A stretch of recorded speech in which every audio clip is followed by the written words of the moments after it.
आज़ादी के बाद नेहरू जी को ऐतिहासिक बहुमत मिला, तो उसका फायदा उठा के उन्होंने 1954 में संविधान में आर्टिकल 35A जोड़ दिया और 1984 में राजीव गांधी को जब ऐतिहासिक बहुमत मिला तो उन्होंने सिटीजनशिप एक्ट में धारा 6A जोड़ दिया। जो नेहरू जी ने काम किया था आर्टिकल 35A, वो केवल और केवल कश्मीर के अलगाववादियों को खुश करने के लिए, अब्दुल्ला परिवार को खुश करने के लिए, वहां के मुस्लिम्स को विशेष दर्जा देने के लिए, वहां हिंदुओं को, कश्मीर के हिंदुओं को सेकंड क्लास सिटीजन बनाने के लिए आर्टिकल 35A का यही उद्देश्य था। लेकिन उससे भी खतरनाक काम राजीव गांधी ने किया 1985 में। उन्होंने सिटीजनशिप एक्ट में धारा 6A जोड़ दिया, सेक्शन 6A। मैं क्यों कह रहा हूं यह 6A ज्यादा खतरनाक है? क्योंकि 35A का केवल इतना हुआ कि हिंदू सेकंड क्लास हो गए और वहां के मुस्लिम्स को, वहां के अलगाववादियों को थोड़ा विशेष दर्जा मिल गया। लेकिन वहां के घुसपैठियों को नागरिकता नहीं मिली थी 35A के कारण, केवल विशेष दर्जा मिला था। राजीव गांधी ने जो सेक्शन 6A जोड़ा, इसके कारण असम में आए हुए लगभग 60 लाख बांग्लादेशियों को नागरिकता मिल गई। विषय सुप्रीम कोर्ट में चल रहा है। सेक्शन 6A की वैलिडिटी पे 5 जजों की बेंच सुनवाई करने जा रही है। 17 अक्टूबर से सुनवाई होगी। फैसला क्या आएगा भगवान जाने, वो सुप्रीम कोर्ट को तय करना है, 5 जजों की बेंच को तय करना है। लेकिन मैं आपको कुछ इसके फैक्ट बता देता हूं। सेक्शन 6A कहता है कि 1971 तक असम में जितने भी बांग्लादेशी घुसपैठी आए हैं, ये सब भारत के नागरिक हो गए। ये खतरनाक क्यों है? क्योंकि संविधान ये कहता है कि 15 अगस्त 1947 तक जो लोग भारत में आए हैं वो ऑटोमेटिक भारत के नागरिक हो गए, वो नेचुरल वे में भारत के नागरिक हो गए। लेकिन 15 अगस्त 1947 के बाद जो भी भारत में आएगा उसको सिटीजनशिप के लिए अप्लाई करना पड़ेगा। और बहुत लोगों को सिटीजनशिप मिली है, बहुत सारे पाकिस्तान के लोगों को सिटीजनशिप मिली है, अफगानिस्तान के लोगों को सिटीजनशिप मिली है, बांग्लादेश के लोगों को सिटीजनशिप मिली है, अदनान सामी को सिटीजनशिप मिली है, ऐसे बहुत लोगों को मिली है। बस करना ये है, ऑटोमेटिक नहीं मिलेगी, उनको अप्लाई करना पड़ेगा। लेकिन राजीव गांधी ने सेक्शन 6 से जो जोड़ दिया, उसके कारण जो कट ऑफ डेट दे दिया वो 15 अगस्त 1947 से बढ़ा के कट ऑफ डेट दे दिया 1971 की। और 1971 तक असम में 60 लाख घुसपैठिए आ गए थे। अब घुसपैठियों की पहचान करना इसलिए मुश्किल हो गया कि 1971 के बाद में भी जो घुसपैठिए असम में आए हैं, चाहे वो 80 में आए या 1985 में आए या 1990 में आए या 2000 में आए या अभी भी आए, 5 साल पहले आए या 10 साल पहले आए, वो सारे के सारे घुसपैठिए ये कह रहे हैं कि हम तो जी 1971 के पहले आ गए थे असम में। पहली बात तो ये, जब संविधान कहता है कि कट ऑफ डेट 15 अगस्त 1947 है, 1947 के बाद जो भी आया है उसको अप्लाई करना पड़ेगा। एक देश में 2 विधान क्यों चल रहा है? पूरे देश के लिए कट ऑफ डेट क्या है? 1947। लेकिन असम के लिए कट ऑफ डेट क्या है? 1971। अब 1971 के बाद जो आए वो भी कह रहे हैं 1971 के पहले आए। लेकिन उससे भी बड़ी समस्या यह है कि पूरे देश भर के घुसपैठिए जितने भी हैं भारत में, वो ये कह रहे हैं कि हम असम में तो 1971 के पहले आ गए थे, दिल्ली में या जयपुर में या चंडीगढ़ में बाद में आए। इसलिए मैं कहता हूं कि नेहरू जी का जो आर्टिकल 35A था वो कम खतरनाक था। राजीव गांधी का जो सेक्शन 6A है वो 35A से भी ज्यादा खतरनाक है। जो कश्मीर का आर्टिकल 35A था वो कम खतरनाक था। असम का जो धारा 6A है, सेक्शन 6A है, ये ज्यादा खतरनाक है। आवाज उठाइए इसके लिए, नहीं तो भारत में कभी एनआरसी सफल नहीं हो पाएगी।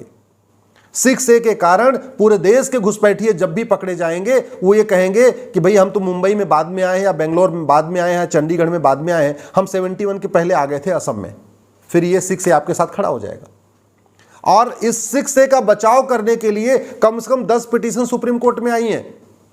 ये सेक्शन 6A जो राजीव गांधी ने डाला था इस सिटीजनशिप एक्ट में, उसका बचाव करने के लिए भूतपूर्व गृह मंत्री, भूतपूर्व कानून मंत्री, भूतपूर्व विदेश मंत्री, भूतपूर्व वित्त मंत्री, ये सेक्शन 6A का बचाव कर रहे हैं सुप्रीम कोर्ट में। कई सारे और दिग्गज वकील, 10 दिग्गज वकीलों की फौज उतरी हुई है सुप्रीम कोर्ट में। मैं नाम नहीं लेना चाहूंगा, आप खुद समझदार हैं, आप खूब अच्छी तरीके जानते हैं। ये 10 वकीलों की फौज सुप्रीम कोर्ट में 6A का बचाव कर रही है, यानी घुसपैठियों का समर्थन कर रही है। यानी वो चाहती है कि असम में जितने घुसपैठी आए हैं वो सब असम के नागरिक हो जाएं, भारत के नागरिक हो जाएं। और दुर्भाग्यवश ये कि असम के नेता भी इस पे मौन है। बाकी तो छोड़िए, असम के नेता भी इस पे मौन है। असम के नेता भी 6A के खिलाफ नहीं बोल रहे। इसका मतलब सबको असम में घुसपैठियों की वोट चाहिए। सबको जो है घुसपैठियों का वोट का लालच है। वो वोट उनको मिले या ना मिले, सारा वोट तो वहां पे उसको मिलता है। अलग ही एक पार्टी है, नाम नहीं लेना चाहूंगा, उसको मिलती। सारी घुसपैठियों को वोट एक पार्टी को जाती है। लेकिन जिनको नहीं मिलती वो भी इस लालच में बैठे हैं कि नहीं 6A का विरोध नहीं करना है। मैं देश की जनता से निवेदन करना चाहता हूं, आप सबसे निवेदन करना चाहता हूं, इसके दुष्परिणाम को समझिए। 6A के कारण पूरे के पूरे असम में घुसपैठियों को नागरिकता मिल जाएगी। और असम के लोगों को ही नहीं बल्कि जो पूरे भारत में घुसपैठिए हैं, ये जब कहेंगे कि भैया हम तो जो है असम में पहले आ गए थे 1971 के। इसलिए एक देश में दो विधान चल रहा है, एक देश में नागरिकता का दो कानून चल रहा है। पूरे देश के लिए घुसपैठियों के लिए कट ऑफ डेट 1947 है, और असम में बांग्लादेशियों के लिए जो कट ऑफ डेट है 1971 है। इसके कारण जो सबसे बड़ी समस्या आने वाली है, एनआरसी कब लागू होगा मुझे नहीं पता, लेकिन जब भी एनआरसी आएगा ये समस्या सबसे ज़्यादा आएगी। आश्चर्य की बात यह है कि पाकिस्तान से हिंदू आते हैं, बांग्लादेश से हिंदू आते हैं, अफगानिस्तान से हिंदू आते हैं, उनको एप्लीकेशन देना है नागरिकता के लिए। उनको बताना है कि हम यहाँ रह रहे हैं, हमको नागरिकता दे दो। जबकि वो बेचारे अफगानिस्तान, पाकिस्तान, बांग्लादेश से सब कुछ छोड़ के आते हैं, अपना घर परिवार, अपना खेत खलिहान, अपना दुकान, अपना मकान, अपना गाड़ी, सब कुछ छोड़ के आते हैं अफगानिस्तान, पाकिस्तान, बांग्लादेश से, केवल और केवल अपनी इज्जत बचाने की खातिर, अपने धर्म को बचाने के खातिर, धर्मांतरण से बचने के लिए बेचारे सब कुछ छोड़ के भाग के आते हैं। उनको भारत में नागरिकता आज तक नहीं मिली। उनके लिए अभी जो स्पेशल कानून बना है उसमें भी कितने लोगों को नागरिकता मिली है, अभी ये भी सोचने का विषय है। तो बाद में पता चलेगा कि कितने अफगानिस्तान, पाकिस्तान, बांग्लादेश के कितने हिंदुओं को अब तक नागरिकता मिली। लेकिन इस एक धारा के कारण, इस राजीव गांधी के एक महापाप के कारण पूरे देश में घुसपैठियों की बल्ले बल्ले हो जाएगी। पूरे देश में घुसपैठिए ये कहेंगे हम 1971 के पहले असम में आ गए थे, इसलिए हमको नागरिकता मिलनी चाहिए। और ये भी एक बड़े दुख की बात है कि सुप्रीम कोर्ट में सेक्शन 6A के खिलाफ केवल 5 याचिकाएं हैं, केवल 5, और 6A के समर्थन में 10 याचिकाएं हैं। 6A के खिलाफ केवल 5 वकील बहस करेंगे, 6A के समर्थन में 10 दिग्गज वकील बहस करेंगे, जो भूतपूर्व कानून मंत्री हैं, भूतपूर्व HRD मिनिस्टर हैं, भूतपूर्व गृह मंत्री हैं, भूतपूर्व विदेश मंत्री हैं, सांसद हैं उसमें कई सारे। ये सब कर रहे हैं। कौन उनको फीस दे रहा है ये भगवान जाने, कहाँ से उनको फंडिंग हो रही है ये भगवान जाने, घुसपैठियों के पास इतना पैसा कैसे आ रहा है जो उन्होंने इतने दिग्गज वकीलों को हायर कर लिया है सुप्रीम कोर्ट में, ये आप खुद सोचिए। लेकिन मैं तो ये कह रहा हूँ इसके खिलाफ आवाज़ उठाइए। ये राजीव गांधी का धारा 6A नेहरू के धारा 35A से ज़्यादा खतरनाक है। असम की धारा 6A कश्मीर की धारा 35A से ज़्यादा खतरनाक है। असम की धारा 6A से सारे घुसपैठियों को भारत की नागरिकता मिल जाएगी।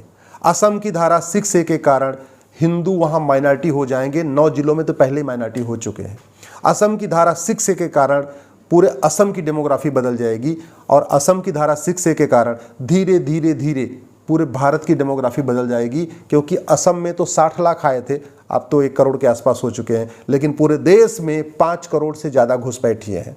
उस पर मेरी एक अलग PIL चल रही है जिसमें मैंने कहा कि पूरे देश में 5 करोड़ से ज़्यादा घुसपैठिए आ चुके हैं।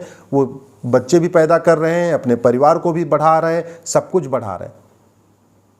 और अगर ये 6A ख़त्म नहीं हुआ तो जैसे फ्रांस जला है, जैसे इजराइल जला है, आज नहीं तो 5 साल के बाद, 10 साल के बाद ये पूरा भारत जलेगा। इसलिए मैं कह रहा हूँ धारा 6A को ख़त्म करने की आवाज़ उठाइए। इस वीडियो को अपने सांसद को भेजिए, अपने विधायक को भेजिए, अपने मंत्री को भेजिए। आप जिस पार्टी को मानते हैं उस पार्टी के अपने नेता को भेजिए। अगर 6A ख़त्म नहीं हुई तो कभी NRC सफल नहीं होगी, कभी घुसपैठिए यहाँ से नहीं जाएंगे, और घुसपैठिए परमानेंट भारत के नागरिक बन जाएंगे।